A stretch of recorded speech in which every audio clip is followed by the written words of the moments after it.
സംസ്ഥാനത്തെ എല്ലാ സ്കൂളുകളിലും കതിർ ക്ലബ്ബുകൾ ആരംഭിക്കാൻ സർക്കാർ ആലോചിക്കുന്നു.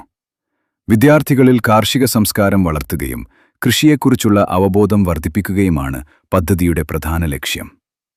കൃഷിയുമായി ബന്ധപ്പെട്ട വിഷയങ്ങൾ സ്കൂൾ കരിക്കുലത്തിൽ ഉൾപ്പെടുത്തുന്നതും പരീക്ഷകളിൽ വെയിറ്റേജ് മാർക്ക് നൽകുന്നതും പൊതുവിദ്യാഭ്യാസ വകുപ്പുമായി ചേർന്ന് പരിഗണനയിലാണെന്ന് കൃഷിവകുപ്പ് മന്ത്രി ടി സിദ്ദിഖ് അറിയിച്ചു.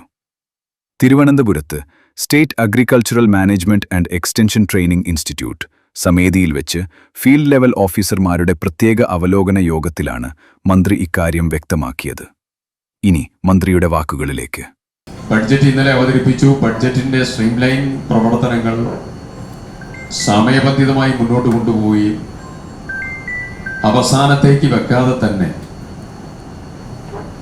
അതിനനുബന്ധമായ എല്ലാ ഘടകങ്ങളും ഒരു ഗ്രീൻ ചാനൽ ഓപ്പറേഷൻ പോലെ നമുക്ക് ഇതെല്ലാം കൊണ്ടുപോകാനുള്ള നടപടികളുണ്ടാവും. ചില ഫ്ലാഗ്ഷിപ്പ് പ്രോഗ്രാമുകൾ പ്രഖ്യാപിച്ചു. അതിലേറ്റവും പ്രധാനപ്പെട്ടത് നിങ്ങളുമായി പങ്കുവെക്കുന്നു, പ്രാഥമികമായി പങ്കുവെക്കുന്നു. ഒന്ന് ഹരിത സഖി എന്ന പദ്ധതിയാണ്. ഏറ്റവും പ്രധാനപ്പെട്ട മറ്റൊരു പദ്ധതിയാണ് വിദ്യാർത്ഥികളുടെ കതിർ പദ്ധതി എന്നുള്ളത്. പ്രിയപ്പെട്ട വിദ്യാഭ്യാസ മന്ത്രിക്ക് ഇതിന്റെ ഒരു കൺസെപ്റ്റ് നോട്ട് ഉണ്ടാക്കി കൊടുത്തു. അദ്ദേഹം ആ കൺസെപ്റ്റ് നോട്ട് ആക്സെപ്റ്റ് ചെയ്ത് തൊട്ടടുത്ത ദിവസം തന്നെ വിദ്യാഭ്യാസ വകുപ്പ് ജീവനക്കാരുടെ മീറ്റിംഗ് വിളിച്ച് ആ മീറ്റിംഗിൽ വെച്ച് കേരളത്തിലെ സ്കൂളുകളിൽ മുഴുവൻ കതിർ ക്ലബ്ബുകൾ, കൃഷി ക്ലബ്ബുകൾ ആരംഭിക്കാനുള്ള തീരുമാനം.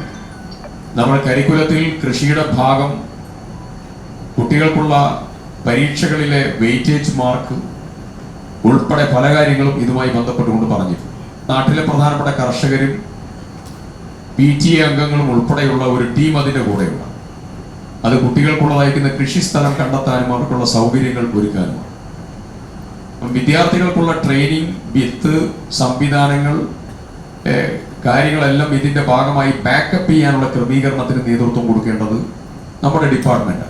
രണ്ടാം ഭൂപരിഷ്കരണം എന്ന് പറഞ്ഞാൽ അതിൽ ഒരു ഭാഗം വരുന്നത് കാർഷിക മേഖലയാണ്. ട്രോപ്പിക്കൽ റീജിയൻസിലെ എക്സോട്ടിക് ഫ്രൂട്ട്സുമായി ബന്ധപ്പെട്ടതായ ഒരു പുതിയ മിഷൻ ഈ ബഡ്ജറ്റോടുകൂടി ആരംഭം കുറിക്കുക. ഭൂപരിഷ്കരണത്തിലെ ഇളവ് വരുമ്പോൾ അവിടെ ഫ്രൂട്ട്സ് ഉൾപ്പെടെയുള്ളതായിരിക്കുന്ന സംവിധാനങ്ങൾ. അപ്പം നമ്മുടെ ഫാംസും PSUസും ഉണ്ട്. ആ ഫാംസ് 64 ഫാംസിൽ വീട് കിടക്കുന്ന ഫാംസ് ഉണ്ട്, ആവറേജായി പോകുന്നതുണ്ട്, നന്നായി പോകുന്ന ഫാംസും. അപ്പോൾ ഫാമുകൾ നമുക്ക് നല്ല രീതിയിൽ ക്രമീകരിക്കപ്പെടണം. കർഷകൻ നേരിടുന്ന വെല്ലുവിളികൾ വളരെ ഗൗരവതരം. ക്ലൈമാറ്റിക് ചേഞ്ചാണ് ഏറ്റവും പ്രധാനപ്പെട്ട കാരണം. വന്യമൃഗശല്യത്തിന്റെ പ്രശ്നം. അപ്പം നമ്മൾ കഴിഞ്ഞ ദിവസം POമാരുടെ മീറ്റിംഗിൽ വെച്ചുകൊണ്ട് നമ്മൾ ഒരു കാര്യം തീരുമാനിച്ചു. വന്യമൃഗശല്യത്തെ നേരിടുന്നതിന് വേണ്ടിയിട്ടുള്ള സമഗ്രമായിട്ടുള്ള ഒരു ചില മോഡൽസ് ഉണ്ട് ചില കാര്യം.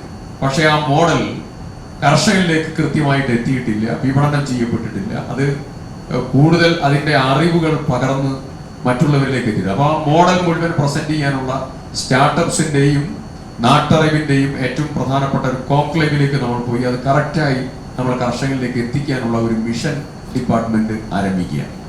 News desk, Chiptech live, media hub, Thiruvananthapuram.